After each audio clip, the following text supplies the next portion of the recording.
una conclusión a nuestro tema que hemos estado llevando y pues haciendo un recapítulo fuerte, digo más bien rápido.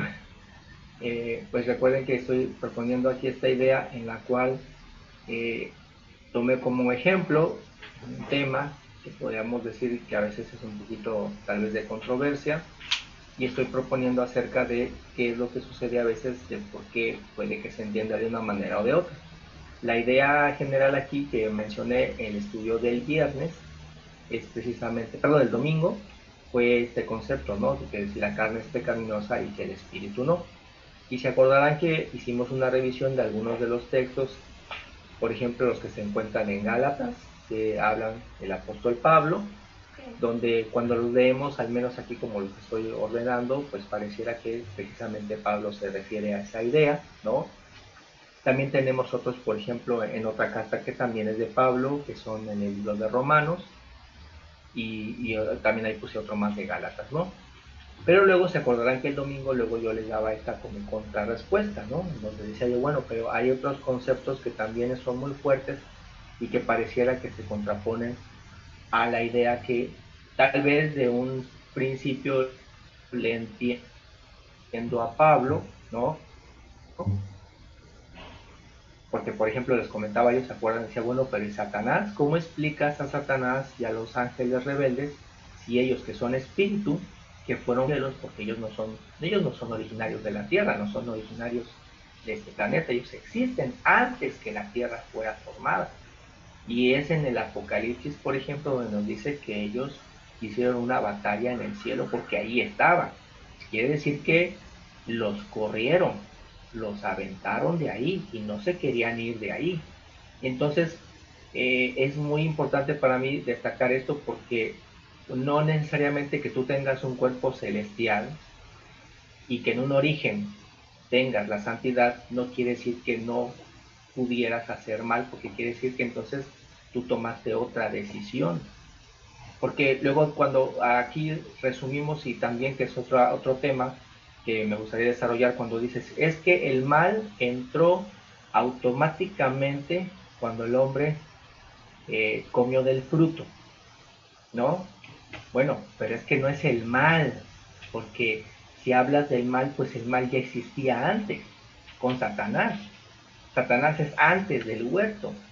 Satanás es antes de que existiera ese árbol. Entonces es muy interesante e importante entender primero también a qué hablas tú con el mal, porque me parece que uno de los errores que creo yo que podríamos cometer es que a veces la gente piensa que el mal es como una cosa, como si fuera como en las películas, siempre que en las películas, mucho de hecho de esto le he hecho culpa a las películas, porque cuando las películas te hablan del mal, te ponen todos estos monstruos horrorosos y siempre te ponen a así todo horrible con la cara espantosa, y ese es el mal. Y no, es, bueno, que una cosa te quiere espantar es una cosa, pero el mal no es eso. El mal lo dice muy bien un apóstol que dice, aquel que sabe hacer bien algo y no lo hace por voluntad, ese es el mal, ¿sí? No es un monstruo, no es una cosa, no es un colmilludo, no es una cosa espectral, no es una cosa que le brillan los ojos, eso no es el mal, eso es una payasada. El mal es aquel que sabe hacer bien algo y no lo hace. ¿Por qué a Satanás y a los ángeles se definen que son malos? Porque decidieron contrariamente a una orden que tenían, ¿sí? Pero ahorita no me voy a ahondar más en eso, pero lo trataremos. Pero vean, también seguimos hablando de que si la carne es el concepto, ¿no? Malo, y el espíritu no. Enoch se lo llevaron en carne, a Elías se lo llevaron en carne, ¿no? El cuerpo de Jesús vino en carne, caminó en carne y no cometió ningún pecado. Y desde el principio hasta que se entregó, no cometió ningún error y tenía un cuerpo carnal. Después fue transformado, ¿sí? Sabemos que fue transformado en la resurrección. Sin embargo, aún en la resurrección, a veces entraba en habitaciones sin usar las puertas y también lo tocaban, pero también luego desaparecía. pero obviamente, y él ya tiene ahí una transformación total, ¿no? Moisés, también vemos que estuvo hablando con Dios, Dios le permitió estar lo más cerca posible, creo que es de los pocos que leemos que hablaba él cara a cara, ¿no? Si es que se puede decir que hablaba, no, creo que nos queda claro que no es tanto que viera a Moisés una cara, la cara de Dios, no es que lo viera, él hablaba en una nube, pero sí entendemos que escuchaba una voz tan común, Dios le permitía que escuchara su voz, no con la de trueno, sino con una voz que podía hablar como están hablando ustedes conmigo, porque así lo decía, lo dice Dios mismo, con él hablo cara a cara y sin símbolos. También hablamos que cuando Jesús dice, vengan, dejen que los niños vengan a mí, y por ejemplo Job, que es un ejemplo importante. Ahora bien, de ahí entonces yo por eso les puse el domingo estos otros textos, que precisamente nos hablan acerca de Satanás, de la pelea de los ángeles en el cielo, ¿no? Y de que lo que Dios ha hecho es bueno en gran manera. También leímos aquí en Lucas cuando Jesús dice que más bien es el ojo, si el cuerpo, o sea, el cuerpo fue perfecto o es perfecto, pero lo que el ojo si tu ojo es bueno, todo lo que está dentro de ti es bueno, pero si tu ojo es malo, todo lo que está dentro de ti entonces se vuelve malo. Dice también en Lucas 11, 37 al 41, dice, el que hizo lo de afuera, hizo el cuerpo que portas y el espíritu que te da. Entonces los dos son santos. Entonces, más bien el que termina por ensuciarlo son nuestras acciones y nuestras decisiones, ¿sí? No porque de origen la carne sea mala. Y yo también ahora le agregué, porque eso ya el domingo no lo encontré. Por ejemplo, también dice en Primera de Corintios, y eso no lo sabemos casi, no lo dicen en la doctrina muchas veces. ¿No sabéis que sois el templo de Dios y que el Espíritu de Dios mora en vosotros? ¿Cómo va a morar el Espíritu de Dios en un cuerpo pecaminoso? O sea, es una idea totalmente contradictoria. Jehová te da un cuerpo pecaminoso, pero ahí mete al Espíritu Santo. ¿Cómo? ¿Qué es eso? Eso es de entrada de idea pues abominable. Y por eso siento que a veces las personas, cuando las personas que están aprendiendo apenas cuando leen estas partes y se les explica de esta manera, pues dicen no te entiendo, porque entonces ahora ¿qué me estás queriendo decir? ¿Que odie a mi cuerpo? ¿Cómo? ¿Agrado a Dios lastimándome a mí mismo? ¿No? Cuando aquí mismo está diciendo que el cuerpo que nos ha dado es creación de Jehová. ¿Quién nos hizo en el vientre de nuestra madre? Pues Dios. Somos hechura de Dios, aunque estemos en la pancita de nuestra mamá. Y dice el 17, si alguno destruyera el templo de Dios, Dios les destruirá al tal. O sea, hay una responsabilidad del cuidado de nuestro cuerpo. Y esto lo escribe también Pablo. Y luego en Corintios 16 y 19 dice, ¿o ignoráis que vuestro cuerpo es el templo del Espíritu Santo, el cual está en vosotros, el cual tenéis de Dios y que no sois vuestros? O sea, realmente reconoce ahí Pablo que no nos digamos que somos dueños, sino que hay de parte de Dios que nos permite poseer ambos, ¿no? Entonces les dije que este día les iba a cerrar diciendo, bueno, entonces, ¿qué propongo yo de cómo es que se entiende estas palabras que Pablo dice? Entonces hoy voy a hacer eso. Pero antes de llegar a esa parte, quiero hacer una aclaración, porque creo que es muy importante y que luego se nos olvida. Fíjense bien, la Biblia está dividida en capítulos, pero esos capítulos y esos versículos no los dividió ni Pablo, ni Lucas, ni Mateo, ni Juan. O sea, cuando ustedes están leyendo la Biblia y yo le digo, por ejemplo, a Yoyes, Yoyes, léete Gálatas capítulo 1, versículo 13. Si ustedes creen que Pablo, cuando estaba escribiendo esta carta a los hermanos en Gálatas, él escribía y ponía capítulo 1, versículo 1, y escribía, y luego versículo 2, y escribía, y luego versículo 3, si ustedes creen que Pablo estaba haciendo eso, están muy equivocados, hermanos. ¿Quién de ustedes cuando escribe una carta, ya sea por correo electrónico o en papel, ¿quién de ustedes ha escrito una carta y la ha dividido por capítulos o por versículos? A ver, díganme. O cuando hablan por teléfono le dicen, a ver, ahí te va mi mensaje. Capítulo 1, hola, ¿cómo estás? Versículo 2, ¿así le hablan a la persona? No. Entonces, creo yo que sucede que luego pensamos que los versículos, y pónganme atención a lo que voy a decir ahorita, que los versículos creo que hay dentro de nosotros, bueno, también dentro del catolicismo, pero creo que más se da en el cristianismo, creemos que versículos son mandamientos. Y no, mis hermanos, los únicos mandamientos son los que dicta Moisés. Y esos sí están divididos por Dios, porque son 10. ¿Y quién los dividió? Dios. No los dividió Moisés. Pero de ahí en fuera, todos los demás escritos, también del Antiguo Testamento, fueron divididos por versículos por los escribas hebreos primero, y en el caso de la Biblia del Nuevo Testamento, ahí les estoy poniendo que la división de la Biblia por capítulos se dio al clérigo inglés Stephen Langton, que lo hizo en el siglo XIII. ¿Por qué dividió este señor el Nuevo Testamento en capítulos? Porque lo hizo pensando en que así sería más fácil para las personas leer la Biblia. Fue su intención. Y 3 siglos después, a mediados del siglo XVI, otro señor, otro francés, Robert Austin, le agregó los versículos. ¿Sí? Dijo, ya están divididos por capítulos, ahora le voy a agregar versículos. Y de hecho dice que Austin dividió el Nuevo Testamento con una numeración por versículos y lo combinó con lo de la Biblia hebrea, que ya los escribas hebreos ya lo habían hecho también, los judíos, pero repito, no Moisés, eso fue siglos después.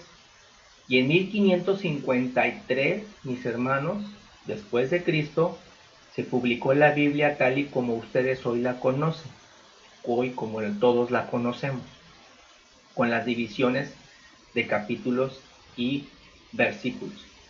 Y me parece importante decir esto, mis hermanos, porque en el caso, por ejemplo, de este tema que estoy tratando de Pablo, mi apreciación que puedo ver es que a veces leemos el versículo de Pablo y dices, ah, como que es mandamiento. Por ejemplo, con el caso que poníamos, ¿se acuerdan de cuando Pablo dice, no le es lícito a la mujer hablar? Y muchas veces estoy seguro que hay varones que lo usan como representativo de que Dios ordena eso, porque Pablo lo pone, y como está dividido en versículo, te lo leen como si fuera un mandamiento. Y no es el caso. Recuerden, los únicos que están divididos tal cual son los mandamientos que Dios le dictó a Moisés. También, por supuesto, están numerados los salmos, eso indudablemente. El libro de, ¿cómo se llama? Los salmos, el cantar de los cantares y, ¿cuál es el otro? Proverbios. Esos también están numerados desde origen, ¿sí? Pero fuera de ahí, capítulos y versículos no se los pusieron ni los profetas, ni se los pusieron ni Jesús, ni se los puso Lucas, ni se los puso Mateo, ni se los puso Pablo. Esos fueron añadidos siglos después. Entonces, por eso, ¿por qué digo esto? Porque ahora yo les propongo, mis hermanos, que para poder dar respuesta a la idea que estoy ahorita comentando, me voy a concentrar ahorita nada más porque no me da tiempo para todo, pero voy ahora solamente a analizar Gálatas. Les propongo esto, ¿cuántas veces se han leído las cartas de Pablo pero completas? Por ejemplo, hagamos este experimento con Gálatas, que es una carta no muy larga, para que nos dé tiempo. La voy a leer completa, para que mi pregunta es, cuando yo leo estos versículos donde Pablo habla así sobre la carne y el espíritu, la idea que él quiere decir es que la carne es pecaminosa y el espíritu no, esa es la idea. Entonces yo me dije esto, a ver, voy a leer Gálatas completo. Lo voy a leer no pensando en que tenga ni versículos, ni que tenga capítulos. Ahí lo que puse no son capítulos, mis hermanos, no se vayan a confundir. Yo lo que puse fue cómo encuentro que Pablo va planteando una idea. ¿Sí? Idea 1 y van en ese orden las fue desarrollando Pablo. Entonces hagamos un poco de uso de nuestra imaginación.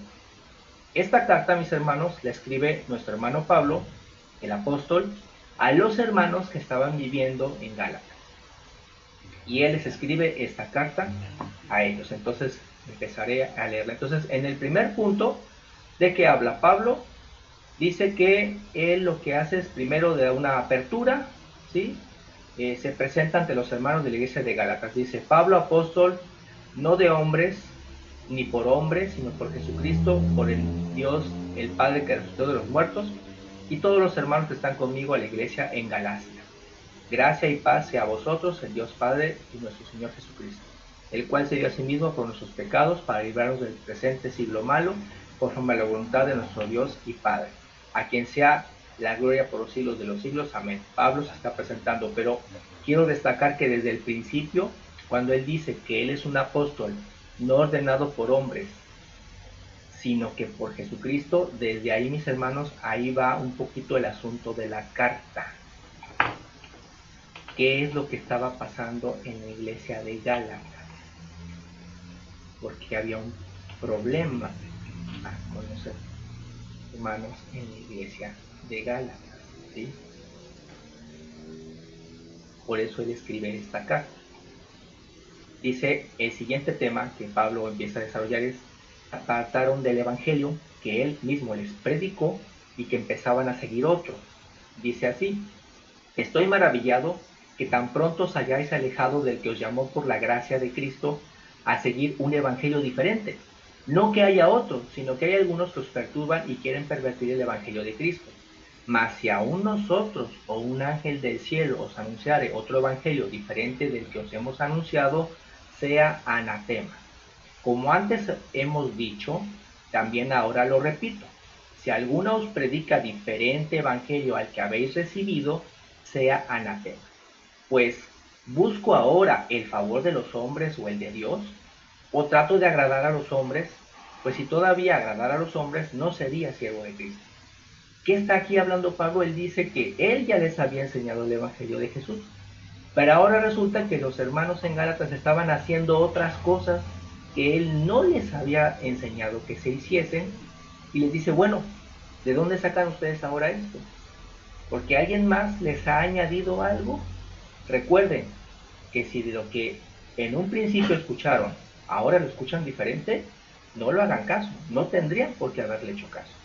Y la pregunta es, ¿qué estaban haciendo ahora los hermanos en Gálatas de diferente que no coincidía con lo que Pablo les había enseñado? Y Pablo dice ahí, ¿de qué se trata? ¿Se trata de agradar a Dios o de agradar a los hombres?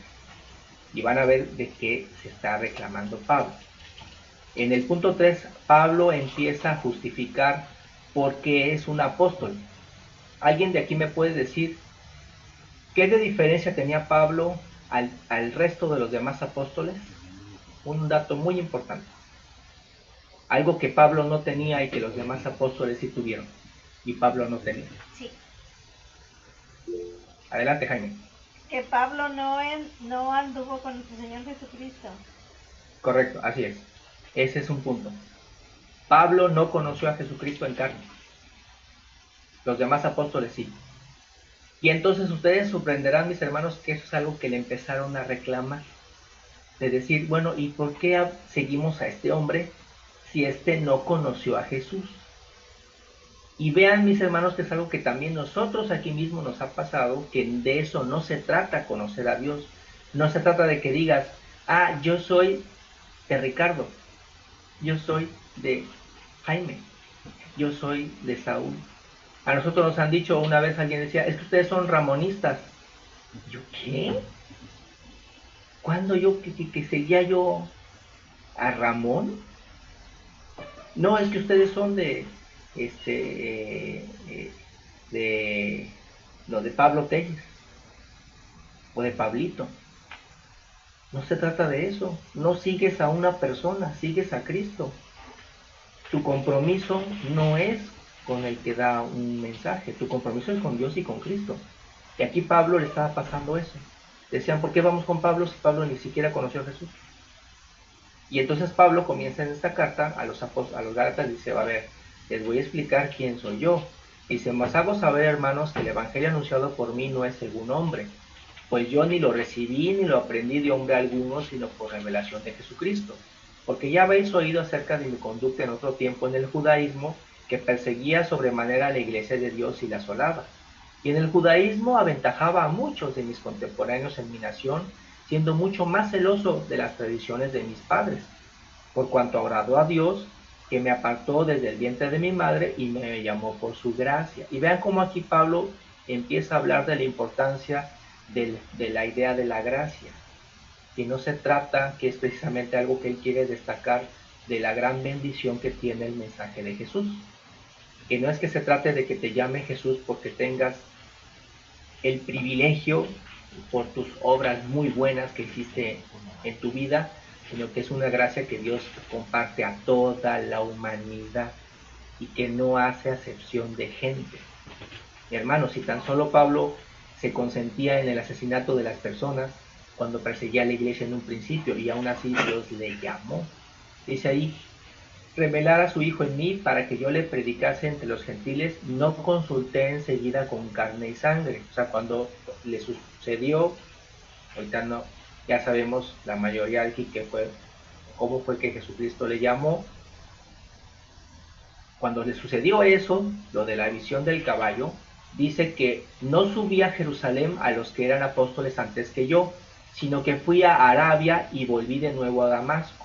Después, pasados 3 años, subí a Jerusalén para ver a Pedro y permanecí con él 15 días. Pero no vi a ninguno otro de los apóstoles, sino a Jacobo, el hermano del Señor. En esto os escribo, he aquí delante de Dios que no miento. Después fui a las regiones de Siria y de Sicilia, y no era conocido de vista a las iglesias de Judea que eran en Cristo, solamente oían decir, aquel que en otro tiempo nos perseguía, ahora predica la fe que en otro tiempo nos asolaba. Y glorificaban a Dios en mí. Después, pasados 14 años, subí otra vez a Jerusalén con Bernabé, llevando también conmigo a Tito. Pero subí según una revelación, y para no correr o haber corrido en vano, expuse en privado a los que tenían cierta reputación el evangelio que predicó entre los gentiles. Mas ni aun Tito, que estaba conmigo, con todo y ser griego, fue obligado a circuncidarse. Bueno, aquí voy a hacer una pequeña pausa. Si se dan cuenta, Pablo habla que se preparó. Primero pasó 3 años con Pedro y luego estuvo 14. No fue un hombre que simplemente se lanzó locamente porque un día tuvo la visión y Jesucristo le habló y dijo, pues ahora voy a empezar. No, vemos que él se prepara y él justifica que tuvo una preparación consciente, porque él buscaba esta responsabilidad de hacer las cosas bien. En esta carta él lo escribe para que los hermanos en Gálatas vieran ese trabajo que él estaba haciendo. Y ahora empieza a meter en su narración parte del problema que aplica aquí en Gálatas, que era que había un grupo de personas que, aún conociendo el Evangelio de Jesucristo, estaban enseñándole a la gente a que se volviera a la circuncisión como si fuera un rito necesario para seguir a Jesús. Dice, y esto a pesar de que los falsos hermanos, introducidos a escondidas, que entraban para espiar nuestra libertad que tenemos en Cristo Jesús, para reducirnos a esclavitud, a los cuales ni por un momento accedimos a someternos, porque la verdad del Evangelio permanece en vosotros. Pues aquí en mi diapositiva dice, en el tema 4, habla sobre la reputación y la circuncisión. Dice, Pablo explica sobre que desde un inicio había personas que con malas intenciones se metían en las reuniones con el afán de hablar de la circuncisión y temas de tradiciones judías o judaicas, ¿sí? Continúa en el siguiente desarrollo de ideas. Pablo dice, pero los que tenían reputación de ser algo, lo que hayan sido en otro tiempo, nada me importa. Dios no hace excepción de personas a mí, pues los de reputación nada nuevo me comunicaron. Fíjense cómo él habla de este conflicto, precisamente de que la gente decía, bueno, es que tenemos favoritos, ¿no? porque tenían una reputación. Y él dice, bueno, es que al final de cuentas lo que importa es lo que digas, no tanto que si tienes o no te antecede una reputación. Por eso es muy importante que también Jesucristo nos advierte que no se trata, ni siquiera yo mismo, mis hermanos, de autojactarnos, de ser como que los que más sabemos todo, sino que siempre tener una actitud de que estamos en un proceso de aprendizaje, porque es un proceso en el cual nunca termina. Dice, antes por el contrario, como vieron que me había sido encomendado el evangelio de la incircuncisión, como a Pedro el de la circuncisión, pues el que actuó en Pedro para el apostolado de la circuncisión también actuó también en mí para los gentiles. Y reconociendo la gracia que me había sido dada, Jacobo, Cefas y Juan, que eran considerados como columnas, nos dieron a mí y a Bernabé la diestra en señal de compañerismo para que nosotros fuésemos a los gentiles y ellos a la circuncisión. Solamente nos pidieron que nos acordásemos de los pobres, lo cual también procuré con diligencia hacer. Aquí Pablo habla entonces de que precisamente Jacobo, Cefas y Juan le dieron ahora sí que el beneplácito a Pablo para que entonces le dijeran, ahora sí, lánzate, y quedaron de acuerdo en que Pablo regularmente iba a ir sobre todo a la gente gentil y que ellos se iban a dirigir más precisamente a los que eran judíos o de la tradición judaica, ¿sí? Sin embargo, cuando se vuelven a encontrar Pablo y Pedro en Antioquía, vean lo que escribe. Pero cuando Pedro vino a Antioquía, le resistí, o sea, le reclama, cara a cara, porque era de condenar. Pues antes que viniesen algunos de parte de Jacobo, comía con los gentiles. O sea, antes de que llegara Jacobo, Pedro comía con gentiles. Pero después que vinieron Jacobo y los demás, se retraía Pedro y ya no quería comer con los gentiles, porque tenía miedo de los de la circuncisión, o sea, tenía miedo de la opinión de judíos que venían ahora al Evangelio. Y en su simulación, o sea, aquí vean cómo Pablo está reclamando que dice, está simulando, o eres amable con todos o qué. En su simulación participaban también los otros judíos, de tal manera que aún Bernabé fue arrastrado por la hipocresía de ellos, porque tiene razón aquí Pablo, actuar de esa manera es un acto hipócrita. ¿Y cómo puede haber hipocresía en un hijo de Dios? Sobre todo alguien que predique el Evangelio de Jesús. Pero cuando vi que no andaban rectamente conforme a la verdad del Evangelio, dije a Pedro delante de todos, si tú, siendo judío, vives como los gentiles y no como judío, ¿por qué obligas a los gentiles a judaizar? Nosotros judíos de nacimiento y no pecadores de entre los gentiles, sabiendo que el hombre no es justificado por las obras de la ley, sino por la fe de Jesucristo. Nosotros también hemos creído en Jesucristo para ser justificados por la fe en Cristo y no por las obras de la ley, por cuanto por las obras de la ley nadie será justificado. Entonces vean cómo aquí precisamente Pablo le empieza a reclamar a Pedro que cuál es uno de los mensajes más poderosos que Jesús les enseñó a ellos y a él, que efectivamente la gracia de que cualquier persona se pueda llegar a Jesucristo es que no hay un requisito de, de anticipado, ¿sí?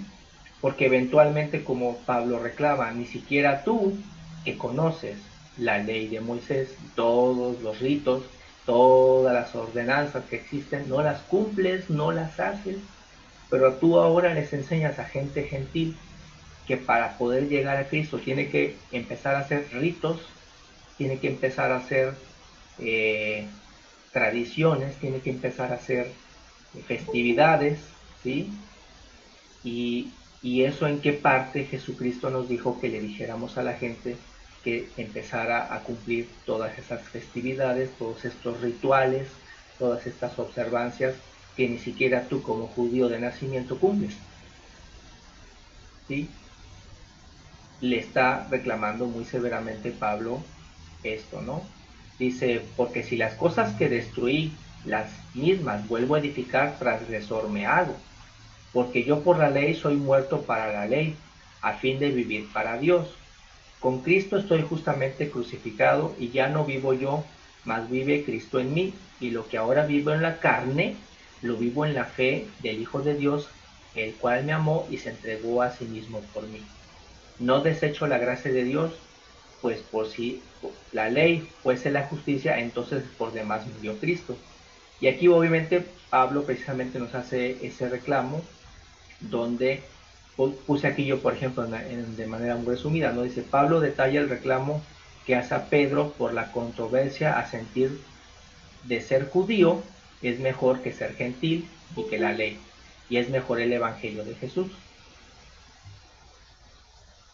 Voy al siguiente punto, el 10.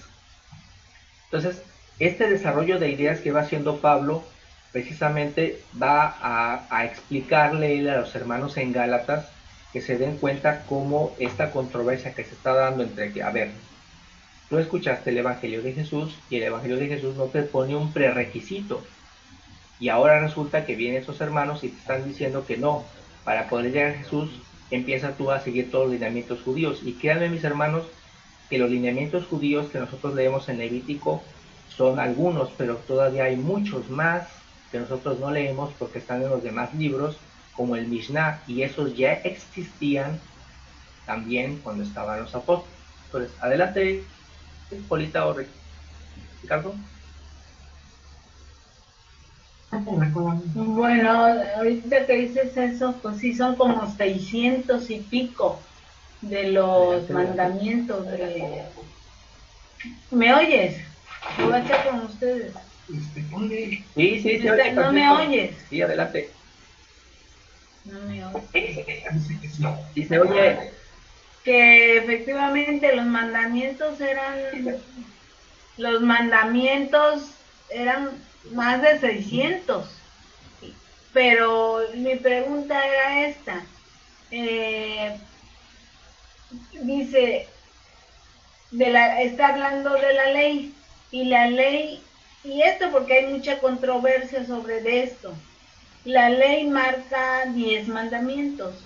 Entonces el sábado, ¿dónde queda? Si el sábado, por ejemplo, nosotros no lo guardamos como los judíos, o sea, no lo guardamos. Y se queda en los mandamientos de los 600 o es un rito o cómo, porque está dentro de los 10 mandamientos, eso es indiscutible. Claro. Pero sí, mira, ahí Ana, no sé. Ajá. Yo creo que efectivamente, si observas detalladamente, podrás ver que efectivamente, digamos, no está mencionado en los 10, ¿no? Pero obviamente todo lo que acompaña el libro de Levítico, ¿no? Todo lo que acompaña todas las demás ordenanzas que tiene, es como también nosotros hacemos aquí de manera humana, ¿no? Nosotros tenemos, digamos, cada uno de las leyes de nuestra Constitución mexicana, que es la Carta Magna, vienen como quien dice la ley, la principal, pero de ellas mismas empiezan a venir los artículos, y los artículos sirven para poder encontrar todos esos pequeños detalles que la ley que se escribe de manera muy general no te lo dice. Entonces aquí, si nos damos cuenta, nuestro Padre Celestial hace algo muy bien hecho con el pueblo israelita, porque precisamente le da los 10 mandamientos, que serían como la Carta Magna, así lo veo yo, y después le empieza a dar en todo el libro de Levítico, por ejemplo, ¿no? Y Deuteronomio, todas estas desgloses, porque ahí es donde viene qué haces cuando te casas, qué haces cuando te divorcias, qué haces cuando viene un ladrón, qué haces cuando no sé qué. ¿Sí me dan cuenta? ¿Se acuerdan? Viene todo un desglose muy detallado de qué haces aquí, qué haces aquí, qué haces allá. Y entonces viene todo este desglose y ahí viene, precisamente ahí viene la explicación del sábado.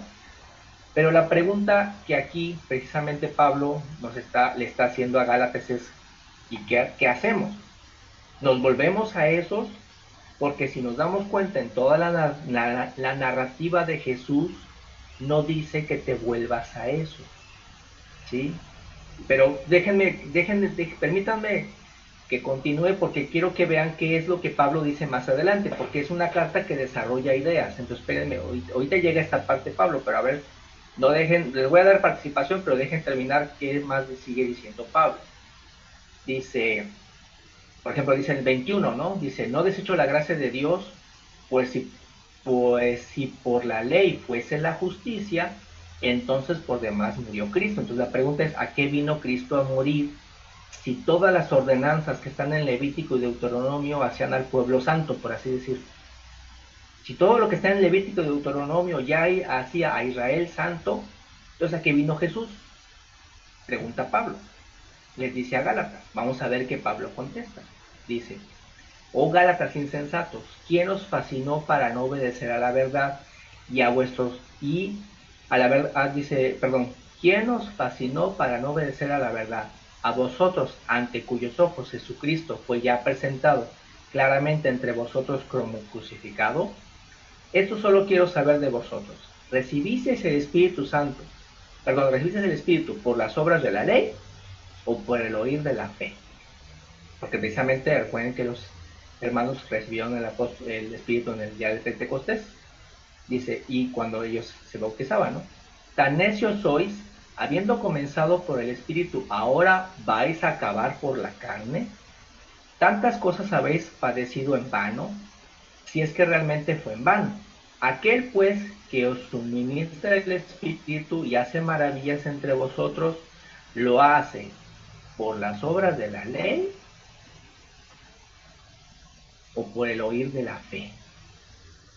O sea, les dice, bueno, ustedes cumplen, como dice mi hermana Polita, cumplen las 600 leyes, las 10 primeras y las 600 que le acogieron el Espíritu.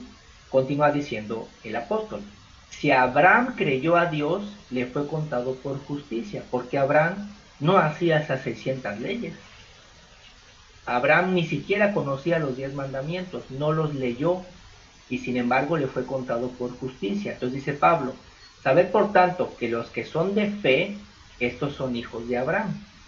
Y la Escritura, previendo, o sea, anticipándose, que Dios había de justificar por la fe a los gentiles, dio de antemano la buena nueva a Abraham diciendo, en ti serán benditas todas las naciones. Todas las naciones que, aunque no seamos judíos y que no conocemos esos 600 preceptos, de todos modos podemos ser benditos a través de Jesucristo. De modo que los de la fe son bendecidos con el creyente Abraham. ¿Y qué fue primero? ¿Abraham o Moisés? Primero fue Abraham. Entonces dice, porque todos los que dependen de las obras de la ley están bajo maldición, porque la ley dice, maldito el que no las haga. Pues está escrito, maldito todo aquel que no permaneciera en todas las cosas escritas en el libro de la ley para hacerlas. Y por la ley ninguno se justifica para con Dios, es evidente, porque el justo por la ley, por la fe, vivirá. Y la ley no es de fe, sino que dice, el que hiciera estas cosas, vivirá por ellas. Es decir, el que hace este acto de justicia, de amor y de misericordia, aunque no conozca en letra o en libro un desglose detallado de infinidad de leyes y ritos, de todos modos, por hacerlas con el acto desinteresado de fe y amor, se justifica ante Dios.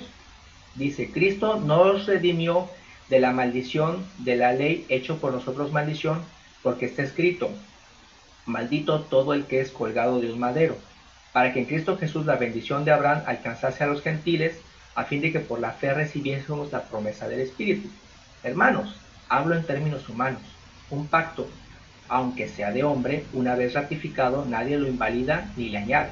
Ahora bien, a Abraham fueron hechas las promesas y a su simiente. No dice a las simientes como si hubiese muchos, sino como de uno, tu simiente, la cual es Cristo.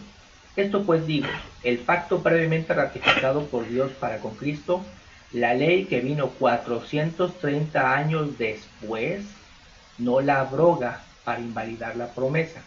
Porque si la herencia es por la ley, ya no es por la promesa, pero Dios la concedió a Abraham mediante la promesa. O sea, en general, ¿qué dice aquí Pablo? Le recuerda Pablo a la iglesia de Gálatas que la primera promesa que Dios dio a la humanidad se la dio a Abraham, y ahí viene la semilla de la fe, la semilla de la gracia. ¿sí? Esa es la promesa, que no es que a veces nos peleamos, yo dicen, entonces ya no sirve una cosa o la otra. Es que la idea original de Dios, que es y siempre ha sido, es la fe, porque en Abraham tenemos el modelo. Y después aquí entonces Pablo empieza, ya se me acabó el tiempo, pero Pablo dice, desglosa, perdón, en la siguiente parte de su carta, que alguien preguntaría, bueno Pablo, entonces si tú dices que la idea original de Dios siempre ha sido la fe y la gracia, porque el ejemplo viene en la promesa hecha a Abraham, entonces ¿por qué 430 años después Dios puso los 10 mandamientos y la ley de Moisés? Entonces ahí lo explica Pablo, ahí lo dice. Dice entonces, ¿para qué sirve la ley que fue dada después? Y me parece que es muy interesante como dice ahí, a causa de las transgresiones. Es, bueno, a ver cómo puse yo aquí en mi tablita. Dice en el punto 13, Pablo exhorta a los hermanos Gálatas a permanecer, no, perdón, me estaba adelantando, dice, aquí creo que la puse aquí en el punto 10, la función del tutor. Pablo explica que la ley es un trabajo tutelar en lo que llegaba el verdadero maestro, ¿sí? Ya que llega el maestro, no es más necesario el tutel. O sea, si mientras llega mi maestro, yo puedo tener un tutor. ¿Cuál es la función de un tutor? Me pone me somete de momento en lo que llega el maestro, pero el que es verdaderamente el maestro es el que tiene que enseñarme. Entonces, dice aquí, ¿para qué fue la ley? Por causa de las transgresiones. ¿Sí? O sea, fue un momento en el cual el Señor también indudablemente estaba creando una nación, y a esta nación le estaba dando una identidad. Y la idea de esta nación y de esta identidad es que fuera un ejemplo a las demás naciones. Entonces la ley es un tutor en lo que llega nuestro Señor Jesucristo, que es el verdadero maestro. Dice en el punto 11, yo puse aquí, Pablo, bueno, ya se me acabó el tiempo en leer la carta completa de Pablo, porque mi idea era realmente que la leyéramos completa, solamente son 6 capítulos. Yo les voy a pedir entonces, mis hermanos, que se den el tiempo de leerla completa, léanla toda. Les voy a dar mi conclusión. Obviamente es una conclusión, que es una propuesta que yo les doy, que la someto a su reflexión, mis hermanos. Por supuesto, yo también voy a cumplir mi misma idea de yo no estoy aquí dando leyes, por así decirlo, sino estoy dando una reflexión. Pero yo veo que Pablo desarrolló esta carta sobre todo con la intención de dar a conocer a los hermanos en Gálatas de que este conflicto que se estaba dando entre aquellos que querían volverlos a las tradiciones, a los ritos del judaísmo, todo esto realmente no era necesario y no contribuía a su salud espiritual a través del Evangelio de Jesús. ¿Por qué? Porque, bueno, aquí sigue explicando, ¿no? Se trata de que entonces nos volvamos a los ritos judíos, rabínicos, ¿sí? Que se nos dieron. Dice, porque él está triste de que ellos se vuelvan a esos ritos, y pone también el ejemplo entre Sara y Agar, y habla muy claramente que dice él, me parece que en Sara y Agar se refleja lo que está pasando ahora. En Sara es Isaac, y la promesa celestial está dada a Isaac, ¿no? Por así decirlo, y Agar es la esclava. Entonces, Pablo utiliza esta simbología cuando ya en la última parte de su carta de aquí de Gálatas, para precisamente decir, bueno, aquí dice, permanecer en la libertad, que el Evangelio, Jesucristo, digamos, no nos habla de tantas tradiciones, no nos pone ritos, y alguien diría, qué cómodos estos cristianos, ¿no? No hacen todas estas solemnidades que hacemos nosotros con mucho esfuerzo y con mucha dedicación para honrar a Jehová, y estos que son de Cristo no hacen nada, como le decían a Jesús, come mucho, nunca se lava las manos, no cumple nada, etc.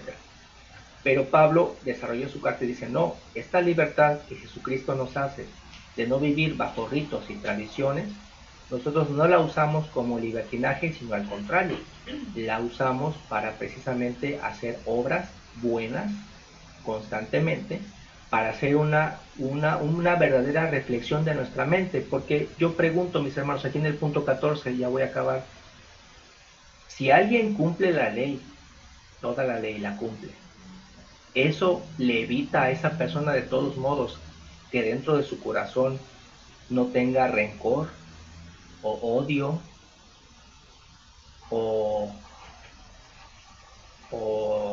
coraje. Pues puse aquí la condición de la libertad de los ritos y observancias de la vida judía y rabínica no deben ser pretexto para una vida sin límites, porque vemos en las mismas narraciones de la Biblia, de las Escrituras, que aún personas que cumplían la ley, aún así tenían en su corazón pensamientos perversos. ¿Sí? ¿Sí? No sé si se va a entender la idea. Jesucristo, por eso su ley es todavía más perfecta, porque nos ayuda a combatir desde el mismo pensamiento. Porque la ley dice, si cometes adulterio, violas la ley. Pero Jesucristo dice, no, desde que lo tienes en la mente, conmigo, ya estás cometiendo un error. Entonces con Cristo ni siquiera te deja que lo pienses. ¿Se acuerdan cuando preguntaban de que por qué David cometió ese error? Diríamos que si David considerara la ley de Jesús, David desde el instante que en su mente tuvo la idea de querer agarrar a esa mujer que no le pertenecía, desde ahí hubiese tenido el deseo. Si hubiese aprendido como Jesús nos enseña. Bueno, voy a concluir. Por eso entonces los últimos puntos que Pablo habla, él desarrolla esta idea en donde dice que a veces no se trata de que usemos de pretexto los sentimientos que el cuerpo puede tener, las pasiones del cuerpo, como para pretexto de hacer cualquier cosa que se nos ocurre. Y por eso desarrolla esas ideas donde dice que el cuerpo pelea contra el espíritu, ¿sí? Es la parte final que dice, Pablo advierte que estas personas que buscan que los hermanos gálatas se vuelvan a las tradiciones, ni ellos mismos se comportan a la altura de quienes decían ser. No cumplían la ley, pues Jesús la circuncisión ni vale ni deja de valer. Bien, mis hermanos, pues se me acabó casi el tiempo, pero en la siguiente ocasión que me toque dar el estudio, continuaré con esta misma desarrollo de ideas. Pero mi sugerencia en general para cerrar es esta, que sobre todo en las cartas de Pablo, cuando tengan alguna duda, dense la oportunidad de leerla toda, para que puedan sentir también el mismo sentir que estaba teniendo Pablo, que él, si se dan cuenta, con mucha pasión defendía su apostolado, defendía la condición de libertad que estaba dando el Evangelio, y defendía que los hermanos no se dejaran convencer de que se volvieran a tradiciones y a ritos, que no necesariamente, porque la misma historia de la Biblia nos dice que no necesariamente por cumplir todos los ritos se limpia el corazón, porque eso es lo que busca Jesucristo.